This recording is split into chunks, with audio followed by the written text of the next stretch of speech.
guys ready? Ready? Right, Episode 3. Action. I feel like you should start every time, just because that one time you forgot to start. Yeah. That was our start. We actioned it. Okay. Well, I'm Kayla. I'm Stephanie. And I'm Lauren, and this is episode 3. Yes. Episode 3. We just came back from Arnold. Arnold. Yes. I'm like, what Weekends, did I do? Right? Yeah. Arnold weekend. Yeah, this is actually the first time I've seen you in person since. Oh, we haven't talked. Yeah. Okay. Well, I we're mean, we've gonna- talked a little. Yeah. Yes. But we haven't. Yeah. And I watched your IG live, so I got all the details. Yeah. There we go. Okay. Yeah, Arnold. What happened? We got to Arnold and we did Arnold. I won my class, which only had, it was a small show. Like, Yeah. it was smaller than, But leading up to you it. were there. Help me with that. Yes. Yeah, let me help. wait. Okay. Leading up to it, differences from the last show, because we talked Okay. about Legends Classic last time. Yeah. And you didn't do full carb. Right. We Carb didn't do a up a full standard peak. peak week thing or any So kind yeah, of. talk about kind of leading up to it. Yeah. And then, Okay. Yeah. So Legends Classic was 2 weeks prior to the Arnold, I lost 2 pounds. And because we wanted to tighten up, I think we wanted to lose more than the 2, probably closer to the 4, but we didn't get there. So 2 pounds. And then we did do more of a standard kind of peak. We did a longer linear load.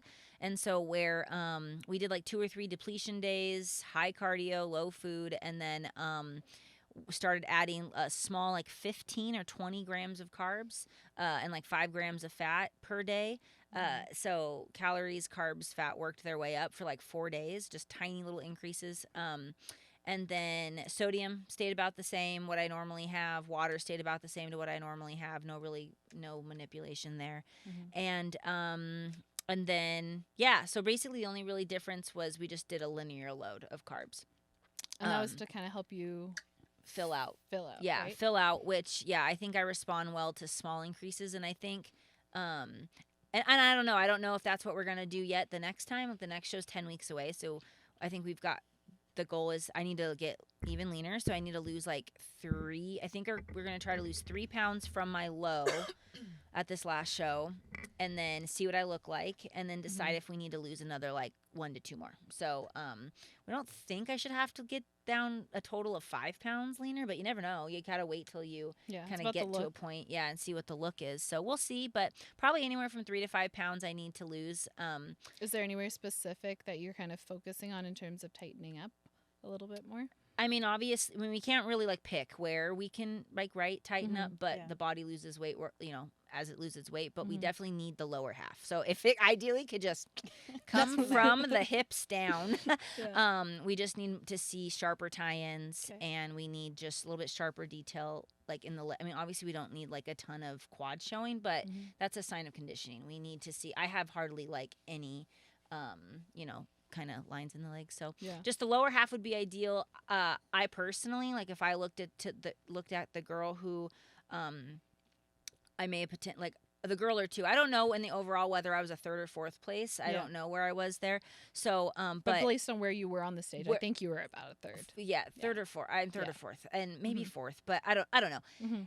But I think if you look at those other girls, they were a little bit tighter in the delts and the arms, a little bit sharper line going into the arms. So I think everywhere I need to lose that 3 to 5 pounds. Did the judges give you any indication? Because I know sometimes we talk about how judges' feedback can be hard to interpret sometimes. So that's why I kind of talked about where, just because sometimes they'll tell you you need. We want you to be tighter here. Yeah. No, Becky. So Becky was the head judge, and she did not say a specific area. She just said, come back a few pounds tighter. Okay. And so she said feedback was really good. I think she said absolutely beautiful. That's kind of like a theme that I keep getting from the judges these last shape. 2 shows is beautiful. Shape is really good. It's there. You have a pro physique and look. You just need to be tighter. So we can get tighter. And you have cross time our now, fingers. And we got lots of time. 10 weeks. So I did a little maintenance week this week. And so maintenance calories, higher carbs and fat, low cardio. So only 30 minutes a day, and just my steps. And then I think I check in on Tuesday. So I think we'll see what I look like. And if we're going to do another maintenance week, or if we go right into cutting and just try to get ahead of getting that 3 to 5 pounds off, and then that way we can like do refeed stuff leading into the show. Well, I think that's more of his plan. Yeah, because usually once you get lean enough, or even almost past the leanliness that you need, leanliness if that's the word, the amount We of just created it. leanness for the stage, like sometimes then you can see, because some people look better a little bit harder than maybe the girl who weighs the same amount next to her, just the way she carries her muscle. So it'll be kind of cool if you can, even if you get past the leanness you need to get, then you guys have room to play or fill out. You can always more. It's, I think, right. It's easier to fill out than it is to try to like lose, get that catch to up lose. and Yes. getting leaner. No, So absolutely. yeah, I would like to probably just start cutting this next week. I mean, I've been starving, so I don't want to do that, but I've been so hungry, like more than I think, more than like any part of prep for some reason. I think that's why reverse dieting is also really hard too, is because the way your body responds to the slight increase, it's like, oh my God, yes, I need that more food. Give me more. And so then you get almost hungrier. And so I think that's why a lot of us, even besides being over a show, fall off on like a reverse diet, is because your body literally is like craving more. Yeah. And even closer to like, I would say maybe 4 to 7 weeks out from a show, I start to not really love my high days as much, because I know how much hungrier I'm going to be on day, 1 of my lower calorie days versus day like 5 of my lower calorie days. The first couple after a high peak is definitely harder. So I it definitely it agree. so is. You almost just don't want it. You just You're miss it like- more. You're like, oh yeah, that. Back. Yeah. But it'll be worth it to, see what you guys can do. And Yeah, being I'm hungry. excited. I even know going into the show, like we got 2 pounds tighter and I liked my look, but I even, it's just mainly my backside, my legs, my glutes to hamstrings. I just kind of knew they needed to be tighter. Like or I would have liked them to be. And then it got solidified like, oh, yep, you're right. Be tighter. They just need to be sharper. And so, so just going to work on getting leaner these next few weeks and bringing in that sharper look, and then we can have room to fill out and play around with carbs or mock peak weeks or whatever that looks like. But so the show, I'm trying to help you still. I'm like, you got there. We have to talk about the timing. We have to talk about how timing. fast it went. It went early. so fast. So fast. The fastest show I've ever done, ever. Because the show started what time? 8 a.m. And it then was you were on Women's Day, stage what so time? 9, 8:45, 9. Yeah. 9? I think 9. It was Just just before, like literally a hair before or after 9. Yeah. Like I walked in at like 8:15 thinking, and at the venue, and then this lady goes, "Your bikini, go." And I'm like, it's 8:15. And so then you panic because they're freaking out. Yeah. And then I get back there, and these like nice ladies at the Pro Tan booth setup thing were like, "You're fine. You don't need to come. Just go." And I was like, okay, so I can breathe. And they're like, yes. And I'm like, okay. And then I just eased on in and was fine. But like, it was the reason why I was moving so fast is it was just a really small show. There was just not that many competitors registered and signed up for it. So they were just running through their divisions and classes like super fast. They were super small classes, anywhere from like 2 to 6 people, 7 maybe. Like it was very small. So and it was just women's, and it was like just 4 divisions, like wellness, bikini, fitness, and figure. So it went like fitness, figure, bikini, wellness. Yeah, So just that day, because the guys just that went day. The guys were the day before. yeah. Yep. So, but they had it scheduled on. We went on a Friday, and they had it scheduled from 8 a.m. to 4 p.m. is what we got done, prejudging and finals by 10:30, 10:45, all of it. Yeah, Awards. We were It's so early. Yeah, we were probably walking out of there done with pictures and everything, getting into an Uber before 11. Yeah. Like, And you think we remembered, because I went back when you you texted me saying I was doing fasted cardio, and I went back to the pictures from Arnold Amateur last year to see, and Rhoda was holding her pro card. I was standing. I have a picture with her at 10:30, so and it was I the said, same kind of thing. yeah, and I said to Chelsea, I was like, she's like, no way, that was probably just like you screenshotted at a certain time or something, and it was It's absolutely crazy. Yeah, because I remember getting. I insane. finally got backstage, set my bag down, and I was like, "Okay, just go put your." I went to grabbed all my stuff to go put my suit on, and I called Ronnie, and I think Ronnie or you, Cody. I don't know, I called someone. I think it was Ronnie. And I was like, call Steph. And I was like, tell her that, like, I was like, tell Cody to call Steph or something. Yep. I was like, yeah, it's my favorite outfit, honestly. Fasted cardio And outfit. you guys were on a different time zone than me because I was home. We were an hour And I got ahead. a message and it was like, Yeah. oh yeah, prejudging's done. And I was like going to log in and watch the live stream. And I was like, what do you mean it's done? I just like woke up. Yeah. Like, It would have been like, 6, 7. Yeah. Yeah, I we got were up 2 at hours ahead. So, 7. yeah, it was 6 or 7. And I was like, just like, I usually 8 wait by to the time check it my was phone done. for a little bit. And like, I looked at my phone. I was like, oh, she said it started at 8 a.m. She'll be on in a while. And then I like looked down at my phone and there's text from Steph. And I'm like, done with prejudging? So that is why it. this is the, wait, the not pro tip, but Yes. with the No, but advanced this is athlete exactly tip what is be at prejudging when it starts, 8 a.m. Yes. Like, if it says 8, 9, 10, just be there and just chill. And you almost called this in episode 2. You actually talked about being on time and going backstage early, and you're like, "Oh, just go back and just chill." So you almost were like already thinking about doing that. Yeah, it so scares me. Thank goodness you like because I about that. Yeah, I almost missed one I of heard my. people did. Yeah, there were. Yes. There were girls like literally sprinting to the stage, trying to throw on bikinis and heels and jewelry. And like some girls, I think, went on without jewelry, like which is not the end of the world, but it's not your ideal situation. No, you want you're your whole thinking look, about it, like, and they're stressed out to the max. They're panicking. They didn't get to pump up or drink water or whatever it is, and it's just like that is the worst feeling. Like it's just the worst. So be there early and just find a little spot, hang out. I don't even have a show picked out, and I'm like ready to be backstage early. It just makes you your feel. blanket, right now. I'm like, oh my god, I gotta go. It just makes you feel so much better. Just it makes you feel so much better. Always be ready. Showtime, whether you're the first division or last division. Yeah. So that was the speed of the show. I mean, I felt calm again. Like I felt the same as as at the Legends Classic. I felt calm. I felt just like I'm gonna go on stage and pose at or I'm gonna go pose at the posing studio. Yeah, I felt fine. The floor. I've never posed on a stage like this one. Most of the national stages have the same kind of floor, and I'm assuming a lot of the pro shows or bigger shows. But it's like this super thin felty carpet that's still a hard surface. Okay, this was squishy. This was like carpet, like squishy padded carpet. And I've never ever posed on something like that. And so it kept shifting my weight into my toes instead of my heels. And so like, especially in the back pose, it felt like I was tipping forward, and so that kind of threw me off. Oh, weird. Yeah. I don't think you could, I messed up like my routine once. Like I messed it up a tad because of that. I don't think you could really kind of tell unless Definitely like not tell. No, that for me, I can tell. No, I remember you came off stage. I improv'd because I was like, I stepped back and do this little look for my routine. Well, I was in my back pose and I started to feel myself fall forward, and I was like, nope, we're just going this way. And so I just improv'd it and went the other way. But so which like I think is amazing from someone that is not that strong of a poser.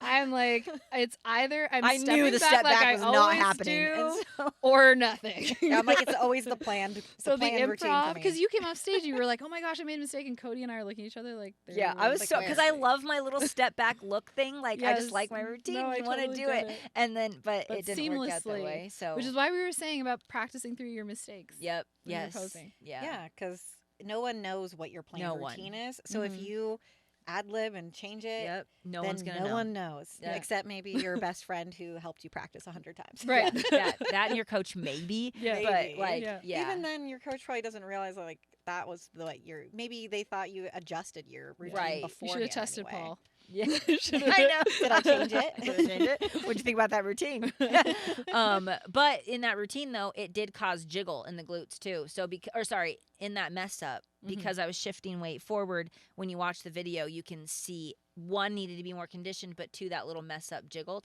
So like. Yeah, so, I don't know. So those are just little like things that can show up on stage and show a judge like need more conditioning or like Whereas if I could have maybe done my routine the way I do it or posed the way I do it, it would have been less jiggle because it's more controlled. But so those are just things that happen that judges see, and that it can show off little flaws, and that was my flaws was conditioning. If we had to pick one, it's just needed to be tighter back there. So, I don't like that stage. However, this background, the stage was beautiful. Yes, like it was. Yes, it I'm was. really glad that I got like from a picture and a content and videos and like because it's a smaller show too, so you have more time and just. And if you want to go and have brunch after finals, that would probably be the only national show that you could ever do that. Ever? Yeah. So we'll see what that kind of show looks like next year. I mean, I feel like it's gotten smaller. It was like smallish when you did it last year. It's smaller. It was smaller this year, so we'll see. But it's a if you want like an earlier show in the year and a fast ran show, a beautiful stage. Just practice on squishy carpet and you'll be good. And so I felt good. I mean, would anyone love to walk off stage as a pro with a pro card? Yes, but I know that was I'm good. Like that was my first national show back, and like most people have to work for a pro card, and I'm just like ready to work for a pro card. So we'll just come in tighter, and we'll come in at our best, and I feel like you will also feel very, very proud and accomplished when you earn it because you have worked for it and you'll feel ready. Like I don't know if it was the same for you, but you feel like the day that you win it, you know you're the most on and you're like, this is the day, and it like feels right. Like you step off stage and you have that exhilaration and stuff. So it's coming, and if anything, you're on a roll already. And last time when we talked about recap from Legends, you said that you really found your look with your makeup, your suit, and your tan, because you've had a history of tans. Yeah, tans. Did you find that it was easy to repeat that feeling, or did you make any changes with your presentation of like your look? So tan process identical, same exact skincare and same exact tanning company or tanning solution. So Liquid Sun Rays is who I'm going to be sticking with. I think that is just, it works well with my skin. Paul doesn't want me to change it. It's just stay looks that. Yeah. And so Liquid Sun Rays is who I will be using, and they are at Junior USA's. They're the main tanning company. Nice. So yay. And then same Skin Prep. Suit was the same, so did the exact same suit. I did rent that one, so I returned it, and I don't know. I might ask you guys what you think. I don't know if I vote dark blue. Yeah, stay with that same exact. Like the blue royal. Maybe even royal. Like it's similar. Yeah, similar. I'm saying stay with the blue. It's a very similar one as I had, or that same one. I think I need a tad smaller top, so it fits a little tighter on me. So suit's gonna stay the same. Hair and makeup. So I had a different makeup artist. So at these two shows, I had two of the top, like they're the main, Be the makeup artist and Amber LeBeau Beauty. Is that what it's called? And so I've had them, and the look that I liked the best was, I actually think I look best. My curls were tighter at Arnold, and I didn't like that on me. I like a little bit of a bigger curl and more volume up top. So I honestly really liked my hair and makeup at my overall at Legends Classic. Okay. And the eye makeup was more neutral tones and a softer look than the more dramatic what's that called? I'm not a makeup person. I know. Cody, I look at Cody. I know. The wing, cat eye, but like a shat, like a the wing, isn't it? Not a wing. Like an eyeliner wing? Smoky eye. A smoky eye. Oh, thank you. a smoky eye. I'm like, what is she doing like this? Like, I don't think I look good with a big bold on stage. A big bold smoky eye, especially because I have bigger eyelashes, and like when I smile, I squint on stage. So like, I like the more. It's like a pinkish brownish tones. That's what's that warmer with like your favorite look, your most like optimal look, like kind of like that's what I was saying. That was what I was not trying just to say. the physique, but the hair, the makeup, the tan, like everything came together, and you like that's like what you bring your like that's your best. And when so, you know like, it's your day. When I'm when I'm like my best conditioning, my best fullness, my best hair and makeup, like when you know it's your day. So just what you were saying is like that's when you'll feel the most like proud and satisfied and like grateful and like for that pro card. So I'm excited. Now I know even more of like things I want for that for the next show. The next show will be Junior USA's and that's Junior Nats, Charleston, South Carolina. Yep, Charleston. And that was my first national show ever. in 2021. So we'll go back there and cross your fingers. You have to be top 4 in the overall. So win class and top 4 in the overall. But it's going to get more competitive now because this is. But you're just going to get more competitive too. There we go. Okay. Exactly. Yeah. And you progress. It's gonna the seasons always get more competitive as the year goes on, but it's still considered an early show. It is because the Arnold's like the earliest in the year, but I always find that the Junior Nats and Junior USA's are still the early season national shows. Yeah. Well, it goes all the way till December, right? Yeah. So. All the way through the year. So it's still early in the season-ish. Yeah. But you are already on a roll. You're already getting to where you have time now to really, really make any changes that you guys decide to make. Like there was a couple posing things too that being a posing coach, I'm sure you're probably most critical. Oh yeah, yes, that's a good point. That's my front pose. We noticed that, and it's more of a nervous stage habit, which is why it's good to do like multiple shows and stuff, and why like even as a strong of a poser I am, like it's different when you're on stage. So the nerves, the adrenaline, just like it's different when you're on stage. And so I'm finding like my front pose, I sit into my glute too much.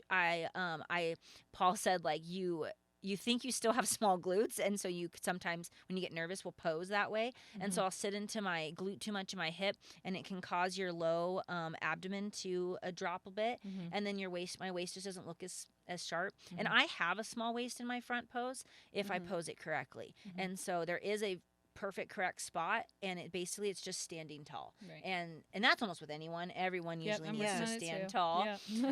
But I also need to turn my belly button more to the side a little bit, not all the way, but when I'm on stage nervous and I sit into that hip, I bring my belly button more forward towards the judges. So there's just that's the main thing. My back pose, I sometimes will not pinch my shoulder blades, but I like row my rear delts back, so it kind of looks like I'm pinching, like pulling my. I'm retracting like too bad or too much, and so I need to open up my back a little bit, which helps make that V taper with the shape, and then it actually pops my delts a little bit more from the back, and makes my arms look more natural. So those two things with my front and back pose, I need to drill and need to work on, and then.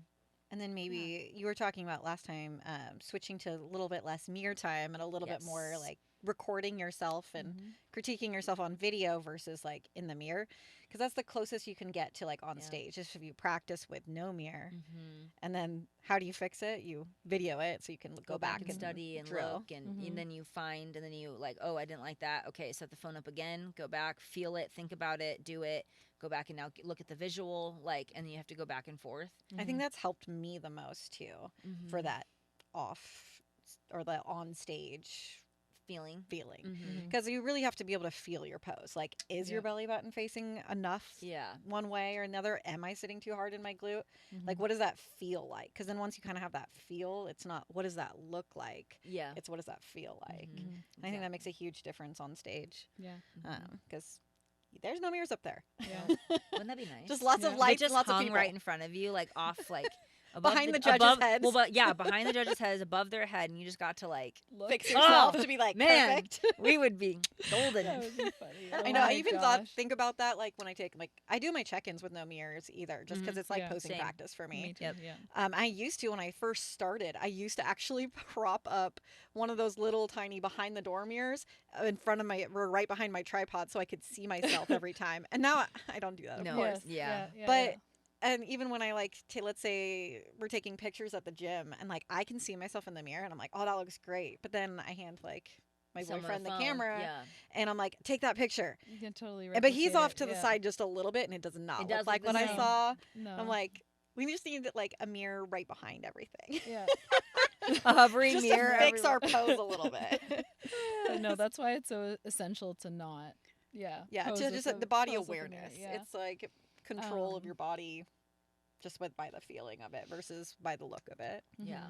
We started kind of buddy posing this week a little bit more, and so we did it with the mirror, without the mirror, and then what was cool is we tried to do a little bit of like comparisons. So I put up like my Hawaii Pro prejudging, and then we kind of tried to go to that timing, but even just that buddy posing I think is pretty important. And then to that end, kind of group posing. So I know that you hold, is it 2 group classes every quarter? Yeah, once a quarter there are posing? 2 to 3 different group classes.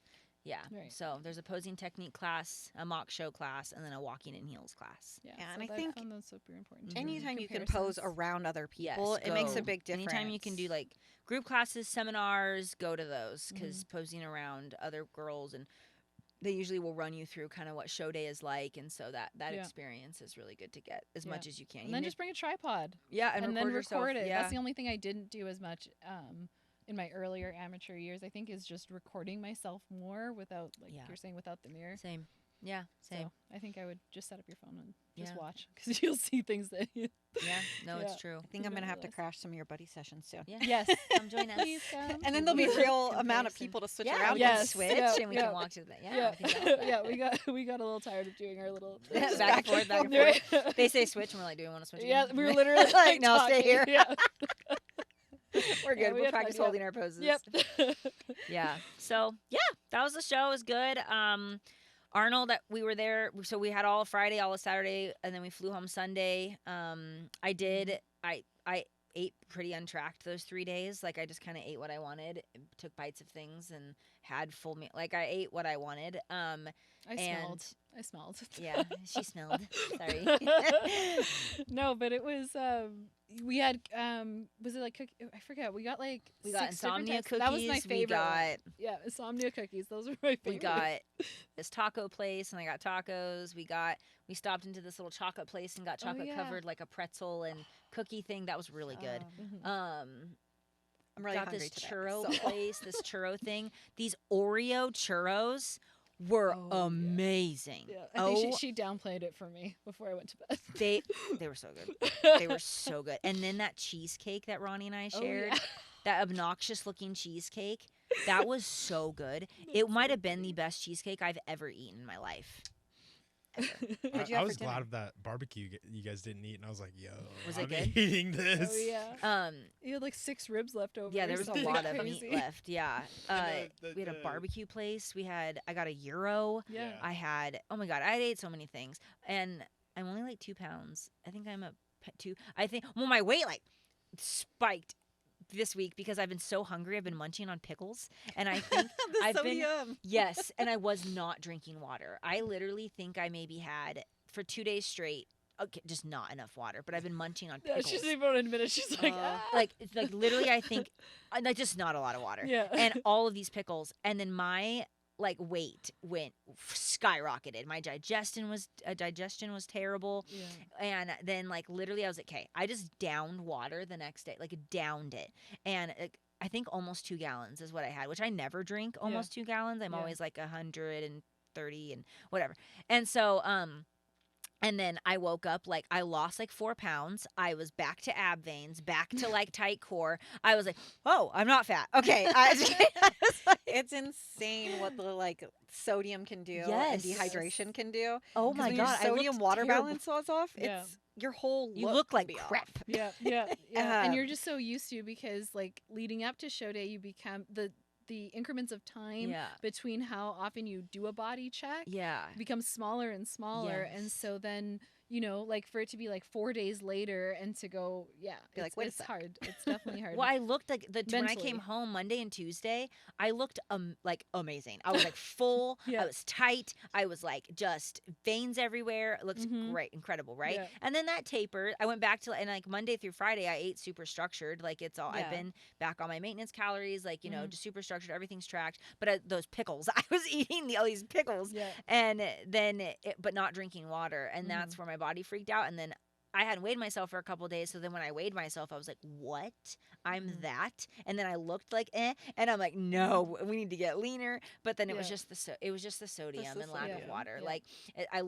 So now now that I'm back to normal, I'm 1.5 pounds above what my low prep. So we're good. We're fine. We're good. We got 10. Biggest tip is to kind of just go back onto either whatever your coach says to go, or basically back onto what you were eating prior to Yes. stage, and then kind of, check in with your coach, and they should be adding to it, within a reasonable time. But also just kind of waiting it out. Yep. Do you know what I mean? Drink your water, wait it out. Right? It's not daily as much anymore. No. Like, wait the full week to let your body be adjusted. Or I haven't even taken check-in pictures. Like, I'm gonna wait. He told me wait till Tuesday. Wait till Tuesday would be 2 weeks. No. It'll be a week and a half. Yeah, it'll be like I got home. Right? Yeah, but it seems like so much longer. It seems long. Yes. Right? It seems like forever. But then ago. I'm going to get back into my regular check-ins. Like so. And your weekly, Weekly regular check-ins and normal updates and stuff. So so I think like where I'm sitting at now, I'd have to lose 5 pounds to get to the goal potential number-ish. And then that we're thinking, and then from there we'll see what the look is like and see how much we have to lose from there. But just pay attention to the look, and so that's where we're at. That was Arnold. Yeah. Okay. Yes. Well, I'm done. I've talked for a lot. I'm like on the other end. I still haven't weighed myself. Oh, true. Yeah, because you're deeper into prep now. Yeah, I feel like it's noticeable, like in the way you look. Yes. Because you've been posting a little bit more updates, just posing videos and such. And the posing video you sent us the other day was really good. Thank you. I was Really super good. proud of it. Yeah, you're like, check this out. I know Kayla has a posing buddy, but I just have like the posing coach right beside me, so I think I'm winning. But no, my posing's gotten a lot better, and just drilling things with her has definitely helped, and just me doing it more, because I talked about that, and just doing it more. So no weighing yourself still, just no the videos and photos. My calories have changed a little bit, not in terms of my macros, but just how many low days I have a week. So I think when I first started prep, I was at 5 low days and 2 high days, and now I'm at 6 low days and 1 high day, which is crazy that it's been like 8 weeks or so. And to me, that seemed like a huge change, I guess. But still haven't totally decided on a show, but I think in the next 2 weeks we will for sure. But I still want to be ready around April, May. And it was so amazing to go to the Arnold and kind of be reinvigorated and watch you on stage, we got to watch the pros. We were pretty right. We were very close. Yeah, we were way closer than last year. Yes, for sure. We were way closer than last year. And then just to see them in person, they looked amazing. And and I'm on the watching the live stream, like texting you guys. Yeah. Like, so wait, I look like her or right? And I was even really inspired by all the newbie spotlights that I think did amazingly well, like Vanya in third and Rhoda, having done the Arnold Amateur with her last year, right? Yeah, if I had just been a smidge taller, we wouldn't have been in the same class. But no, just to watch her grace the stage and not even look like she competed with me last year at an amateur show. Like, she looked amazing. She looked amazing. So, and obviously Laura Lee and Amy. But everyone, it was amazing to see. And I think getting the opportunity to go to a show, especially a big show like that, while you're in prep is such a big, motivation isn't everything, but it's so nice to have that inspiration and motivation and just really be like, yes, I want to be back up there. And then you're excited Let's to go. get home and kind of work. Work harder for it. I was ready. Yeah. I was ready. It's just that little spark sometimes you need at the halfway point kind of, where you're like, okay. Because you want to advantage of it. Yeah, you want to be at their level. You are ready. Here we go. Yeah. And so, we're working hard. So, but I'm mainly focusing on my posing, I think. But, where are you at, Lauren? Well, I was going to say, I like that you're focusing so much on your posing, because I think a lot of it, we get caught up on our goal weight or our show date, where if you're focusing on more of the progress or the journey, the steps to get there. And so your focus is on all the process. And so when that all comes together, then you're going to be ready when the outcome is, time for the outcome. Yeah. And I found that I'm also a little bit, I don't want to use the word happier, but I feel more accomplished because there's there's a bunch of mini wins that I'm focused on along the way, as opposed to just the overall goal. So like when I sent you guys that posing video, I was like, guys, this is the best I've ever posed. Like that was like a little win, you know? And so just chugging along and just sticking with it. No and those mini wins add up. They really do. That was your best posing video. Yeah. Now maybe next week you're gonna send us another one. And it's like I'm dramatic. Just but yes, yeah, no, absolutely, right. And so it's like an accumulation of little wins that'll lead into hopefully something big. We'll see. On the stage, yes, right. And that's the goal. And so I think focusing on the process is really important. And speaking of mini wins, I finally had one this weekend. So we're 3.5, so I'm in the middle of week 4 of prep, and for the first 3 weeks I didn't lose any weight. I actually went up in weight, which was really frustrating, but you know, we changed a few things about like with the way I was eating, and just, you know, you switch up a little bit of stuff that you're doing. Changed my cardio. I don't know if it was stress or my body being just resistant, but we stuck to it. We upped my cardio a little bit for the last few days. I mean, it hasn't been that long since Thursday, and today's Sunday. So just a few days of increased cardio. My steps have been a little bit higher just because of doing longer cardio. And I was out of town all weekend. So Thursday through Sunday, I was up in McCall, Idaho, and we packed all our food, everything. Oh my gosh, that little mini fridge was so full. And I pack everything in Ziploc bags so that it can like be squished, and it was just full. But we ate most of it. I mean, I didn't get to eat that much, but Anthony ate a lot of food. That's funny. But we ate everything perfect, and so it's just like, and then I woke up Saturday morning and this morning with 2 weight drops. Yeah. Back to back, a pound down each day. It's starting. Yeah, so it's starting. And I don't know if it was relaxing a little bit. Like we went to the hot tub at night. Yeah. I had a lot of tea. Just yeah. You know, because you're hanging out like at the resort or whatever, and it was snowing. So I was like, oh, I'll just have this cup of peppermint tea. Yeah. I love tea. I mean, it was relaxing and comforting, and even though you're traveling and you're out of your element and stuff, it's like all possible to continue doing prep. Absolutely. Because at first I was like, I don't want to go because I feel like I need to break this plateau. I need to get I don't want to have any further stall on getting going in prep and having a delayed weight loss. Like I'm like, it's just got to start. And so I was like kind of resistant on going, but I'm like, you know, I'm going to eat the same thing anyway because, you know, that's what we do. Sometimes what you need. And so you work so hard that like, the rest is, did you lift? We lifted on Friday. So we took a rest day Thursday, we worked all day and then drove there that night. Friday, we worked all day at the hotel and then went and lifted. And then Saturday, we just took the day off. We just did cardio in the afternoon randomly. We're like, now's the time. Yeah. So that's perfect. Sometimes it's not like working harder or working it's taking more. A little bit of a working smarter. Working smarter. A little step back, recovering and resting and letting the body chill and sticking to it. Yep. Yes. Like I thought about this a couple times. I can see why someone who doesn't have a big competition goal or a big photo shoot or a big thing or a wedding or something that they're like needing to lose weight for, so they have like a long-term goal.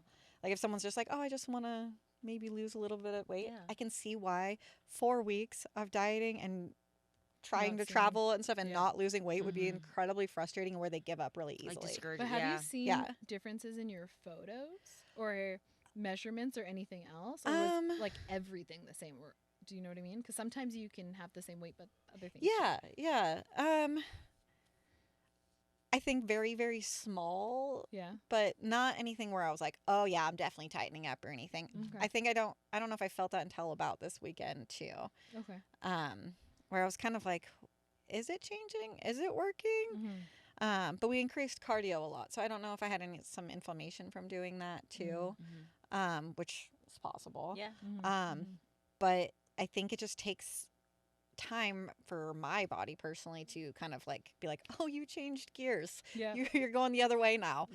I always feel like it's my body giving in, like it's fighting me, like it's time now. This again. Because I remember way back in my prep in 2019, actually, I had started with a new coach that year too, and we were on a meal plan, and she wrote up all the food, and I was like, okay, I'm eating everything she's telling me to do. And I didn't lose a single pound for 6 weeks. And so this being only 3.5 weeks to start losing is like, yeah. even though it seems like a long time.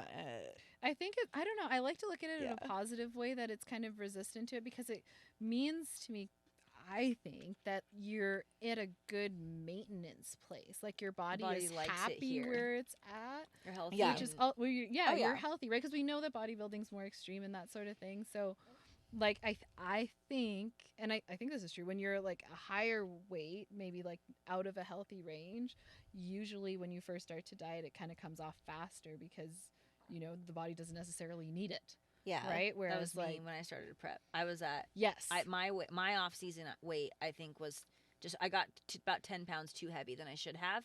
And so when I first started prep this time, as soon as I added in structured cardio and started tracking 100%, it just started coming off. Right. And like, but then when I lost 10 pounds, it got a little trickier. Yeah, and more resistant. Yes. Because it was like your baseline weight where your body wanted to sit. Yeah. I think that's probably very true. Because Right? I was too much, and it was like, okay, we can get rid of this. But then I got to that healthy part, and it was like, nope, we like this. Yeah, thinking about it that way has helped me stop glamorizing kind of the stage leanness too, because if I think about like where, you know, I was at 8 weeks ago, my body was happy and content. I was mentally a little bit happier, less hungry for sure in that way.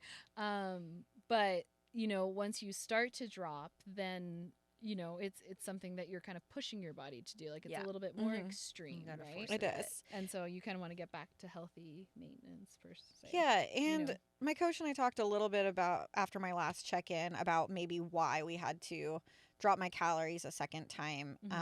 We think that maybe my original deficit from where we were in my end of my improvement season, we did drop down calories. He thinks that maybe that amount of calories was actually not a large deficit from actually where my body would be losing weight.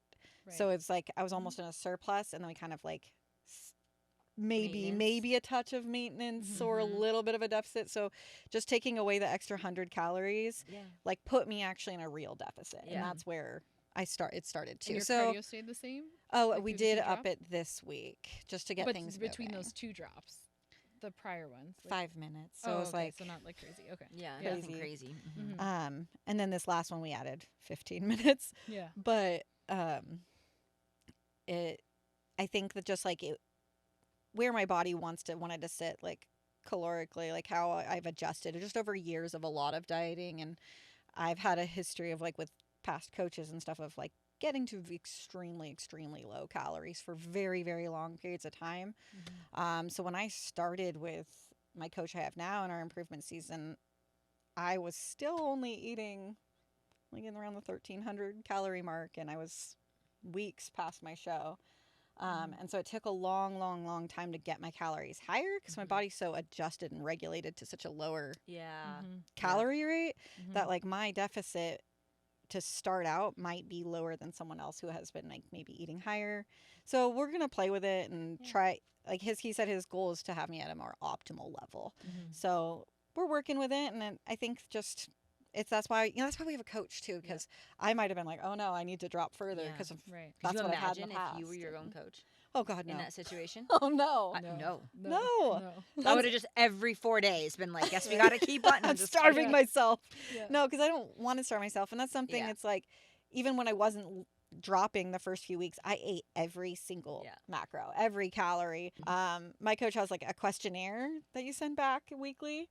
And I took every question, I put it in a spreadsheet, and then I have every day, I have an answer for it. Like, let's say it says digestion 1 through 10. Yeah. And I'm like, I'm not going to like. It's a running column of all of your, And well, it's like, because if you ask me on that Thursday, it might be a 10, like the day check-in day. But on Sunday, 4 days earlier, it could have been like a 2 because I ate something different. So I like to see the corresponding data. Yeah. I do it similarly but different. I check in more frequently, so I check in twice a week, so I can think back over the last 3 days, and then I just like average it in my mind. Yeah. But it's probably because I check in twice a week. But we wanted to answer some questions from Instagram. Oh yeah. So as we promised in episode 1 that we wanted to do some Q&A, in our episodes here. So we just posted this last week for people to put up ask us some questions. And if you guys like the answer to these, we'll probably put up another Q&A soon. Because I think we want to talk about what people want to hear about and not just ourselves. Exactly. Yes. It's easy to talk about our preps all day, yeah, but we could do that all day. You guys want information for yourselves. So I think Cody's gonna look on our IG here and ask us a few questions that you guys asked. All right. So we'll start with it's not okay to fat shame, but it's okay to fit shame. How do you handle it? If we get fit shamed for being fit? For being fit. How do you handle being too fit? That's good. But no, I understand. Should we say the name? No. It's I think it's a, like, jokes aside, I think it's a real thing too, because there's been times that, I don't think that anybody likes to be othered, right? And so I think that's what it really comes down to, whether it's fat shaming, fit shaming, whatever kind of shaming. I don't know. Yeah. I don't even want to get into any other negativities, but I think it can go both ways. I don't know. I hate the word fat, but I just it makes me cringe. I like thinking about it like, you can be healthy. I don't think or unhealthy, and I don't think you can tell from the outside, from looking at someone, whether or not they are one of those things. I understand, obviously, a higher weight is definitely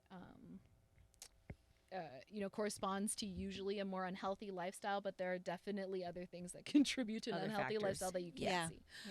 Well, you could look at, competing on the other spectrum, like competing is an elite thing, and we may look like you have no idea what's going on internally, like to someone who competes, like, and if you may run their blood work and and you can't see that. They may look fit and healthy and they eat all the right foods, but they're doing an extreme sport, and internal stuff could be going wrong because they're too lean for too long or whatever it is. So and usually it is. When I'm stage lean, I know my body is definitely, when I do my blood work, it's not totally optimal in terms of health factors, and it's not where you want to sit. Having a specialist go over with you and making sure that you've told them what extreme things that you've done, so that they're able to look at those numbers and decipher whether or not it's something that is an alert or something they can check back on in 3 months.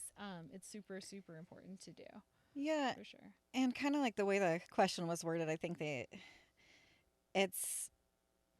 like when you grow up, like your parents will like tell you like, oh, don't point out someone who's overweight, and so then it becomes socially unacceptable to fat shame. But no one says like, don't tell that person that they should go get a burger just because they're in shape. Like, like that's where it's kind of like they're like saying like, is it okay to fit shame someone? 'Cause it's not really shaming them, but like it comes in a lot of different ways. Like people, they don't realize they're doing it.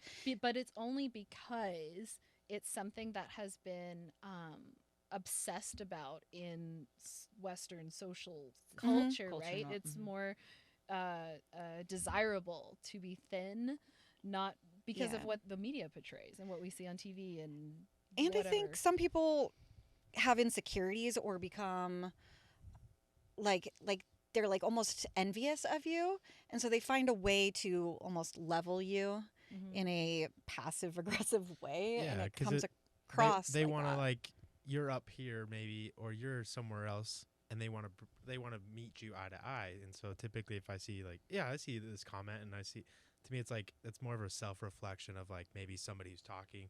No matter like the shaming involved, it's like this person's trying to like keep you at their level or whatever it may be. I think maybe if you're making a comment like that about somebody else's body, you should maybe reflect on why you are making that comment. What kind of motives? Like, do you really want to know why they're eating chicken and rice for the 3rd time in a row? My experience with like anyone who has ever told me, ever since I've been competing, anyone who has ever told me like, oh, like I don't even call it fit shaming. I don't think they know what they don't know what they're saying or doing. They don't even know they're doing it. And I personally just choose not to take it that way. Right. That is like when someone says like, "Oh, you think you could eat another meal, or do you like?" I don't know if they make some kind of comment. That it reminded me of like where you say like when you're really stage lean and stuff, you will put on a cover up to go into the gas station just so the comments aren't made. Yeah, like that's just nobody being likes aware. to be othered. Yes, Nobody likes it. Yes, that's just being like aware and like, okay, if I go into a store, I look different than what most people walk around as. So if I don't want these comments, then I'm just gonna wear a hoodie when I go into the store. Like it's not a big deal. Yeah, as a competitor, you've experienced both. To like and comment on your body. Where like if like let's say you walk into a store and someone was overweight, you're not going to be like, oh look at you must not go to the gym. I would never no. Like no one would say that, but they don't look at you and be like, oh well have you ever been to a gym? Like they're joking because they know like that you're like really I was at a store once. It's a positive thing. Like yes, it's positive, but you're still commenting on someone's body, right? Because you're still othering. That's like literally like 100%. But like I think you just have to be like, you know, I had a lady once like in my cart, she was like, someone eats healthy, and I was wearing, this was like years ago, probably my last prep. It's probably when I decided I was going to start covering up at stores, and but like full on cap delts, like veins in my arms, like, and she's like, someone eats healthy, and I like turned around and smiled at her, and I was like, yeah, and she's like, oh, you look like. She like didn't know what to say, but I guess I just choose. I was like, yeah, I compete, and I do bodybuilding, and she was just like, oh, well, good for you, I guess. And she was just like, you know, and to me, I'm like, that's not a big deal. Like it's just I look different than what. Yeah, and you understand that, and I just understand it, and I just. Yeah, I don't know. There's just levels of it, I think. I think there's ones where people are very innocent like that. Oh yeah, you're right. And then there's levels where they like kind of discount it or and I guess maybe I just haven't experienced that part, like that level of it. So to me, I don't have that experience and knowledge of how I would. How my personality is, I would probably just like ignore it. I don't know, brush it off. You just have to decide what you are happy with for yourself. And being confident in what you do. Like we choose to do this. We love this. We're proud of the hard work we do. So it makes it easier to brush off when you are. Yeah. You know, so just kind of figuring out your why, you know, because people are going to say something no matter what you do. No matter what you do. Yeah. So no matter what. Be confident. Haters going to hate. Next question. Happens. All right. This one's a two-parter. Okay.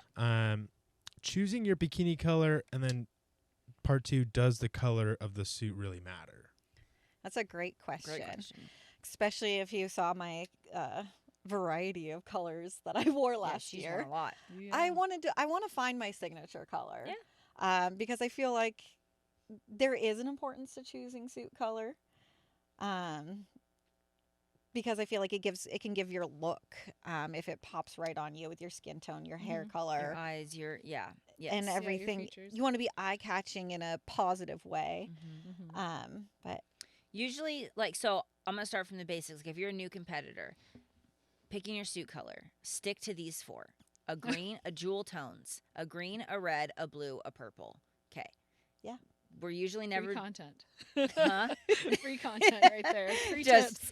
Only those. I know if you like yes. no pinks, no blacks, no whites. I want to know for you guys, what's your worst color you've ever worn on stage? I've never worn a bad because I've always known this rule. You've always done blue? Yeah. Blue, red? Oh, I guess worst for us. Yeah, okay. worst your for personal worst color. Your personal worst color that you wore. Okay, wait, that's true. Never mind. Or My worst very suit. first bikini, my very first one, 2017. You can go look it up at NPC News Online. Please and it's just a maroon. It's not terrible, but it's 2017. It's a maroon. It's just a maroon. And like the stones, it was like more space, like it wasn't the clutter stones, like it was like he goes and finds a photo of each one of ours. Oh my gosh, of our worst suits right here. Oh Lauren, god. So my first suit. So mine was the pictures are online. There's not very many photos from then, but it was my the one I wore for Vancouver Open and Emerald Cup 2018. And it was maroon, but yours was more pinky. I remember seeing pictures of yours like a pinker maroon. Mine was like a dark red. Okay, then mine was a burgundy. what? I don't know. I don't know, but well, the problem with that color, like that's a beautiful color. I have lots of clothes that color. Mine was more purpley, but like it's because it blends with the tan. It doesn't pop. Yeah. Where if you're gonna have like a true like bright red, it will contrast and it'll be and even bright. reds are sometimes hard. Reds can be tough for some people because the undertone of like the stage tan can be reddish, orangish itself, and so you don't have enough contrast, and you need it to not blend in on stage because you don't want to look naked. And I felt like mine just looked meh, and then I think all my other regional and amateur suits have been blue or turquoise, so I didn't have any issues with those. I felt like that's very safe colors. Blue and turquoise looked really good, and by turquoise, it was not a neon or a lime green. It was like a true turquoise. Yeah, and so that's another jewel tone I think that's really safe in the blue family. That I think the maroon's my worst color. Yeah. What would be yours? Mine was it would be a toss-up between this like velvet red one that I wore in 2019, I think. I can't remember, but it had like bluish kind of stones because I wanted this like red blue kind of effect, and I don't know what it was not. It was not a good look. It was not a good look. But my other one was, I think the first suit I ever wore was gold. Oh, gold! No gold. Wow. No gold. And I'm hoping that Cody never finds these photos because it was Canadian show. So good luck. He's on the hunt. Yeah. And also speaking, it's not colors, but there are really good suit makers, and then there's some experiences that you have. Like I had one that I ordered online for my first show, and it was just awful. Just the cut of it. It was low quality. Like it wasn't good. It is worth spending a little bit of money on a nice suit. Yes. Or if you don't have the money to do that, there are so many good rental places now. We've both rented from the same place, Center Stage Rentals. Have you rented before? I haven't rented before, but my shameless plug would be for Toxic. Well, that's who sent. Well, at least that's the Toxic. That's what I rented. Yes, that's what I rented from Center Stage Rentals. She has CJ suits, CJ is, and then Toxic. And so if you're renting, you can still rent a high quality suit. Yes. Absolutely. I think I would rent first. If I had to do it all over again, I would have rented like you guys first. I just didn't realize there was even that option. And that's what I did last year to try different colors. Because I didn't know, I wanted to try a red because I think red suits look beautiful on stage, but it does take the right person to look good in red. Yeah. So I tried it. I rented a red one, a red velvet one that looked really good on a lot of people. I thought it looked okay. It was good, but I don't think it was my look. It was fun. There's been better on you. You've worn better and you've looked like even though as good as you looked, it's like because you even tried my red one and then it seemed to be a little bit duller than the green that you wore for that final show. Yeah. Right? It was like it had a little bit less of a pop than even the green that you went with that show. So, yeah, I don't know. I love green on you, and I love blue, like the turquoisey blue. I love your turquoisey blue, and green. Those are the colors I like too. And then your current blue. Yeah, my light blue. Aqua. That's good. Aqua. Yeah. Aqua. Can I give my opinion? Yeah. I think everybody should wear black. No. Black? No. If you're listening to this, black is the superior color. No. Okay, I do love no. So no, there don't do that. There are people who can pull there off are black suits. People who can pull off black suits, but even here's the tip of the podcast. Next tip. What are the top 5 of the Arnold and the Olympia girls wearing? Okay, absolutely. They're wearing purples and blues and reds and green. Maybe some kind of green. Yeah. Those jewel tones. Yeah. So what the kind of a general rule of thumb, the top 5 of the Olympia, what are they doing? What are they wearing? What do they look like? What kind, right? Like from a hair, makeup, like that, their look, their jewelry, and find something close to that. Yeah, they're the example for a reason. They're the reason. standard of the industry. And so they are setting the standard, and people should pay more attention to that. Yep. And one color that kind of has won some big shows in the past couple of years is that I think is a controversial color sometimes is pink. Yeah. Pink has, some people can pull off pink well, but it is hard. It is rare, and you don't know. And it's a lot of money. It's a chance. You have to know if you're going to try a suit like a pink or a black, because those are the two that I think people try and sometimes can do okay, depending on the person, the pro, the show, or not pro, but whoever you are. And, but it is a risk. And so you've got to be like, do you want to invest money and do you want to spend $500 to $800 on that suit and it maybe not work out for you? I think it would depend on the level too. Like if I was doing a regional show and maybe I'd already qualified or I had other things like, or it was then maybe, or as a pro. To try but when I was at the national level and there was like 5 opportunities a year, there was no way I was wasting an opportunity. Testing something. No. Yeah. No. And here's something else I tell girls. So is, okay, if you think about if you're a regional level competitor, so amateur, brand new, and you're only going to do one show. Okay. You don't think you're going to ever compete again. And if you have your heart set on some kind of pink or black suit, just go for it. Wear it, have fun, feel special, enjoy that moment and enjoy that show. But if you are now on the other end, if you're a competitor and you get into the sport and you are wanting to go to nationals and you are wanting to go then try to get your pro card and you're wanting to move up in the industry and the sport, you need to pay attention to the standards, pay attention to the rules, and pick those kind of suits and stick to those looks that win shows that are the standard of the industry. I absolutely agree with that. Yeah. All right, next question. What are the 3 biggest takeaways from posing? Let me. We all look at the posing coach. I slightly don't understand the question. I'm not gonna lie. So I'm gonna give 3 takeaways of posing. Just overall posing is hire a posing coach, practice, and practice. No, I'm just kidding. And practice is. So hire a posing coach, practice. Stage posture. Oh, no, my number 3. No, hang on. No, 3 biggest takeaways of posing. One? Hire a posing coach, practice. Don't try to reinvent the wheel and be the unique one on stage. That's fair. There are some, yes, you want to stand out on stage, but there is a difference between standing out and showcasing just the standards and what you need to do and look like on stage than there is of being distracting and too unique to where you don't fit in with what's good attention, bad attention. Yes, there's good attention and bad attention. I'd say keep it simple. The routine that I won my pro card with is the most simple routine I've ever had. A front to back, that's all they're looking at. As long as you can nail your front back pose and you have a smooth transition in between that's nice and quick, it's all you need at that level. Once you hit the pro level, there's a little bit more nuance to it. There is definitely a bigger routine. But your comparisons are what really matter, and it's just a front and back, and it's very simple. And so I think keeping it simple is... And then it's actually less stressful to keep it simple because there's less to learn. You can actually focus on getting better and mastering the core things that are judged. Yeah, versus trust me, it's enough. The whole Those thing. core things are enough to try and master. It's a lot. It's a lot. There's a lot. If you're always evolving with your physique, so it's not just, okay, I found my front pose, got it. It is definitely not that. It'll change season to season. It could change. I changed mine from November. Yeah. From my pro debut. And I loved how I looked at my pro debut, but I changed it again. Yeah. Because it's just not quite what you're looking for. Right there, yeah. And I've been competing for, what is this now, I think 6 years?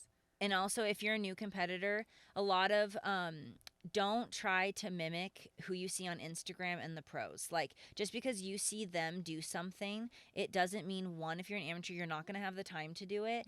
And they have typically years of experience posing, doing certain moves, that it's just you're not ready for that yet. And so you have to focus on learning, and then building your foundation and getting really solid and good and polished at that, and then start to get creative and add those other layers of finesse and the performance piece to it. They don't look like a pro because they did a cool move. Correct. They look like a pro because they have years of building up to that move and so many other things, Hours so many other gym, knowledge of posing. Body mechanics, so many things. Right? Yes, Vanya's spin. Yes, looks so cool. Yes, but So but so it's just it's a lot more than just the. There's move. A lot more to it. There's just a lot more to it. You have to than feel the move. comfortable in what you present at that point in time. Yeah. So this next question will follow up on that. When do you recommend getting a posing coach? Starter prep? ? Certain weeks out? ? Yeah. So from the minute you decide that you want to compete, I would suggest hiring a posing coach because you can never start learning too early, ever. And so even if you don't think you're going to compete for a year or 2 years, just start learning posing. One, the biggest thing is you'll learn your poses in order to take proper check-ins for your coach, so that you can, even if you're in a building phase or whatever it may be, you can be in those proper poses. Your coach now can have a better visual of what you're looking like, what they may need to do with your physique. And then now, if you don't do that, that's okay. Then try. So let's say you're start a prep. The very minimum, hire a posing coach when you start prep. At the very minimum, okay. If you don't do it beforehand, if you don't do it in your building or improvement season before you start a prep, then at the very minimum, right when you start. Yeah, because some of your best athletes have been posing with you since their improvement seasons or before even deciding to. Yeah. Even if you're that's a new competitor. That's just to learn. I think if you're an advanced competitor and you're starting a prep, maybe you're not learning anymore, but at least check in with a posing coach. Check in, get a good baseline. Like, you started your prep. Here's what my physique looks like. Here's what my posing looks like. Look at it, get some cues, get some feedback, go drill that, go work on that, and maybe come back, check in with your posing coach. You'll set up that plan with whoever your posing coach is. But when you start prep, just kind of get a baseline. And and you build habits over time with posing. And so the sooner you start, the sooner you don't build bad habits. You start with the good ones. So even I would say too, like if it's someone who's newer, start the second you want to do this, like you hire your coach or you think you want to compete someday, just check it out, see even if you like it. Or even just get your base poses. Maybe you just do like 1 or 2 sessions just to get your basic poses and don't worry about a full routine or transitions, but you have your pose for check-ins and also just to have your foundation. And then maybe you take a break and do some building or do other things and then come back to it. But at least you have a place to start. I think one of the worst mistakes you can make is kind of downplaying posing or feeling like, because you think financially about the competition, and I think that most people probably invest the most in a trainer, coach. I can't even think, maybe like suit and hair makeup, those kind of things. But really, your third or at least your fourth thing should be your posing coach. Because it's that important. And I know that's a mistake I made early on for sure. Well, if you go on stage. Food. Oh my gosh. If you go on stage, the judges don't know anything about your diet. They don't know how many hours you spent in the gym. They don't know how much you weigh. They don't know how much cardio you did. All they know is the physique that you present to them on stage. Yes. So if you don't know how to pose, then you don't know how to present your physique correctly to the judges on stage. And so you may miss out on a placing or top placing because you neglected posing. So then you potentially just wasted all of the weeks and the months it took to get you to the stage just because you didn't work on and prioritize posing. So when it comes down to it, we compete. We get on a stage and we compete. And what we're doing on that stage in that moment is posing. Yeah. And if you can have the best physique of the day, perfectly peaked, but if you can't pose and they can't see it, then they can't judge it because they can't see it if you're not posed correctly. I think I doing posing, getting a posing coach for a long, long time early on because posing was hard for me. That's like where you're saying like downplaying it. It was hard for me, so I almost avoided it. I was like, I'll just do a little bit. I'm doing it. But I think when you have a coach of any sort in anything you do, you have accountability too. Structure, accountability, and real instruction. And if you have a good posing coach like Kayla, they also give you homework, ways to work on it instead of just go do posing. Yes. Because then you feel lost. You're like, okay, I'm standing in my heels. I think I'm doing my front pose. And that's not practicing. So it's like when you have a posing coach, they're going to give you something to do. And then you're going to know what to do from there. Yep. All right. Next question.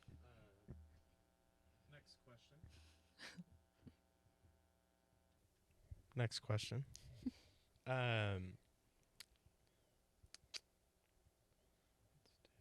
my bad. We'll cut out this. He's going to have to cut out his own part. Would you prefer a pro tan versus a self tan makeup combo? Oh, pro versus self? Yeah. Makeup and tan? Yep. I have done both. So I have done my own makeup. I have done my own tan. I have paid for tans. I have done my own tan. Well, I've made my boyfriend do my tan. Same thing, right? Yeah.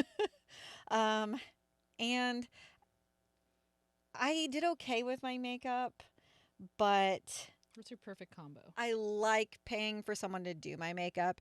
It's not easy for me. I'm not a girly girl with makeup. So I think for me, it's less stressful for someone to do that part. Yep. But I actually enjoyed doing my own tan. It's easy to have them do a tan, but I also feel like tanning is easy. So it just made sense to do it on my own. Because then I like to not be tanned before my check-in the night before or something. And so then I can kind of time it with like my meal and not having to have an appointment or go wait somewhere. I can just do it in my room when I'm ready. Yeah. So that's kind of my perfect storm is pay for the makeup and do my own tan. But How about hair? Oh, hair? Ugh. If I'm doing it straight, I'll do it myself. Yeah. But if I do it curly, I think paying for it can be worth it for sure. Because they have, for some reason, I can curl my hair the exact same tool and it goes flat instantly. They curl with the same exact tool and it's like stays all day. So I don't know how they do it. So Yeah, actually tried to learn how to do my own makeup last season, and I almost did it for one of my national shows, and then I panicked and I last minute hired a makeup artist because makeup is just like I That's can not do my my thing. own day-to-day makeup and well-ish, but stage makeup is a different ball game. And then especially when you're like at that national level and you're trying to work your way up in the industry, it's those little details that matter. So I agree. I 100% will always just pay for my makeup to be done, my makeup and hair. I can't do my hair, that glam hair, like they can. So makeup and hair I'll pay for. Tan I will now pay for. So I actually did my own tans last season. Never worked out for me, and I'm not like Lo where it stresses me out. Me doing my own tan just gives me anxiety that I just don't want to deal with. So I like just showing up, spray me, and going back to my room. And so I will pay for tans and I will fork out the money and pay for makeup and hair. And I will also pay for makeup and hair because I too cannot get that. And then the other thing is when you're thinking about whether or not you'll book hair and hair and makeup, usually you're a little bit further out. Usually you're like 4 to 6 weeks, and trust me, on that show day, you're a lot more depleted. Yeah. And usually you don't have that same amount of energy that you have at 10 a.m. when you have like 4 hours or 2 hours to do your makeup before going out or whatever. It's not the same kind of conditions. And so I don't think you enjoy it quite as much. So that's why, anyway, that's a part of the reason. Plus, it's usually earlier in the day, and you have meals and other things to attend to. I do my own tan. It is definitely not as hard as the two of you. But for me, it's mainly just evening out, and I don't use as dark of a tan cover. I actually use the 2-minute tan. Saves a ton of money to do your own. Absolutely. When I was an amateur, I did. Yeah. If you have like the perfect way of curling your hair and it has that beautiful glam look, then there's do it. nothing wrong with doing your own. You don't have to pay just to say that you used a certain artist or something. Yes. And you know what? If you're worried about messing up your tan, go pay for them to do it. It's easy. Or if you're just like, I have help and we've practiced and I just am comfortable doing one, do your own. So there's kind of all of our personal experiences and takes on it, but it comes down to your preference. Yeah, and we've all done both for the most part. Yeah. And you might have to try out both and find what works best for you. Yeah, what works for you. All right, next one. Okay, so last question. How to stay positive during prep? Okay. That's a good question. And I think there's a lot of different aspects to what each person needs to stay positive during prep. For me, I think being 100% on plan, then I have no guilt. I know I'm accountable. I know I'm doing what I'm supposed to do. And then I can't be like down on myself because I'm on top of all my things that I'm supposed to do. And so then I feel accomplished. And that accomplished feeling makes me feel positive.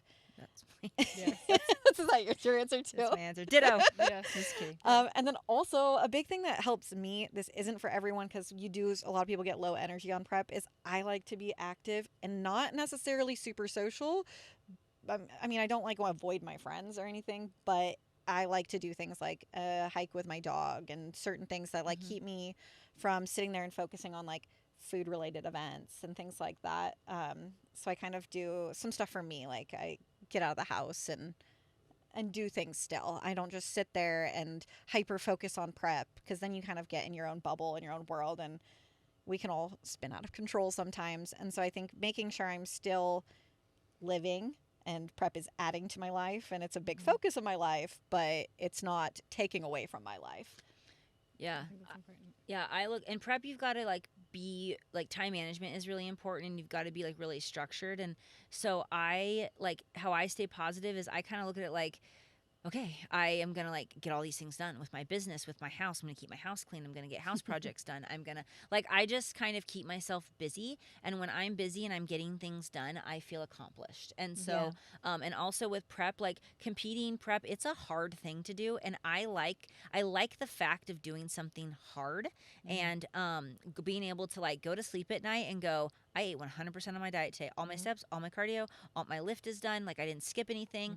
And like and we're competitors. We're competitive. And like there's this little thing in my head, and I will be honest about this. There are people who are cheating on their diet, skipping their cardio, missing workouts. And I like going to sleep at night and just going, I did that. Yep. And so I'm ready for the next day to do it again. Yep. And that's the competitive part in me. And so that's how I stay like that's how I say positive is just like I like that game and I look at it like a game. And so and then the accomplishment versus piece. you. Yeah. No, it truly is. I think I 100% have felt that guilt of not being 100% on my diet. Just in terms of in past preps, I guess, having different life events shake things up for me and not being totally prepared. That has definitely made me feel guilty and not felt good about it, or like I'm giving 100% to my prep. It definitely doesn't stay. I think that you have a choice, right? You have a choice to either stay in it and let it consume you, because I definitely had a day like that before I won my pro card.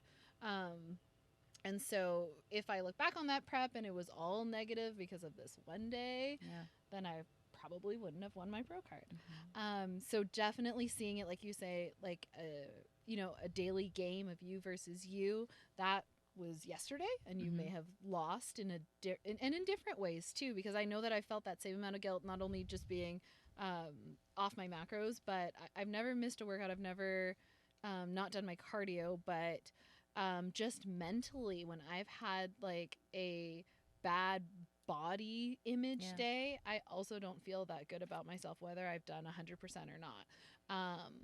That also hasn't made me feel like it's a win day. I've kind of felt like that's like I've counted against me in a way, because your body's doing a lot to get you through prep, and to shame your own body over something small as aesthetic, because it's probably something outside that you're looking at, right? And not give it that like celebration that it's even gotten you through that hour of cardio that day, and that hour workout, and those minimal calories and all of that, to be able to do things outside with your dog and stuff like that, I think also has made me feel like it's a loss. So I think focusing on winning that day in terms of making yourself feel good in all areas, physically, mentally, emotionally, is important during prep, and definitely keeps me positive. Yeah, and really being able to acknowledge what things trigger you. Like for you, this prep, you switched from being to not weighing yourself. You probably feel a lot more positive because of that. And then also, as we prep, we do a lot more, like you used the term earlier, body checks, where you look in the mirror over and over and over again, and the amount of times you check your body every single day becomes increasingly, and if it's too much and it's stressing you out and it's not putting you in a positive place, limit yourself. Wear a baggy t-shirt sometimes. Change up what you're doing. You do have control over those things that trigger you. So I think just acknowledging which one of those things do, and kind of overcoming or replacing it with other habits. I have one really important one. Yeah. Surround yourself by other positive athletes that do the sport, because if you like these two here, like they're how we do this sport, I think is very like healthy. It's fun. We're having fun. We bounce that energy off of each other. Absolutely. So if any of us are ever having like one of those days, at least like we have like, you know, each other or even our other friends outside of, you know, just us. But like we surround yourself by people who thrive doing this sport, who also have positive energy, and learn from them. And you know, I think that's a big one, because you will soak that up and you will it'll rub off on you.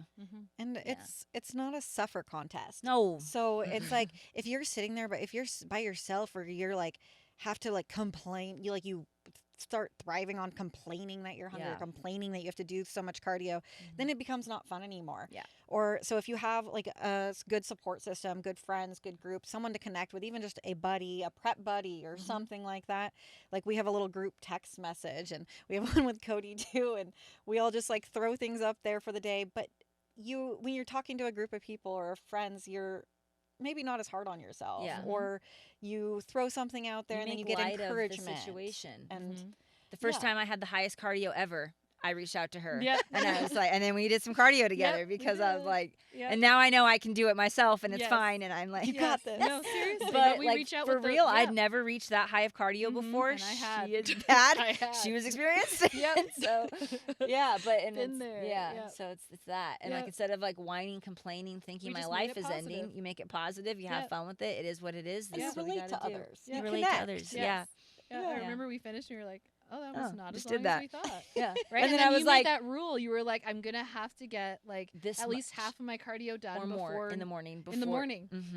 And that Yep. is a rule. That is absolutely a rule. You can't. Yep. It takes So- a different demon to do it at night. All right. So those are all of our.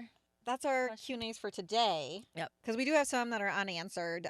So if you did ask us a question and we didn't answer it, there were some that we thought were like really big topics that we actually want to do like full episodes on and kind of cover in a little bit more depth. I would say, right? Yeah, probably do like part 2. Probably do couple. more Q&As. I'm sure we're gonna do regular Q&As here and there, and then some of the questions were really good that we want to turn into full Actual episodes. topics, So yeah.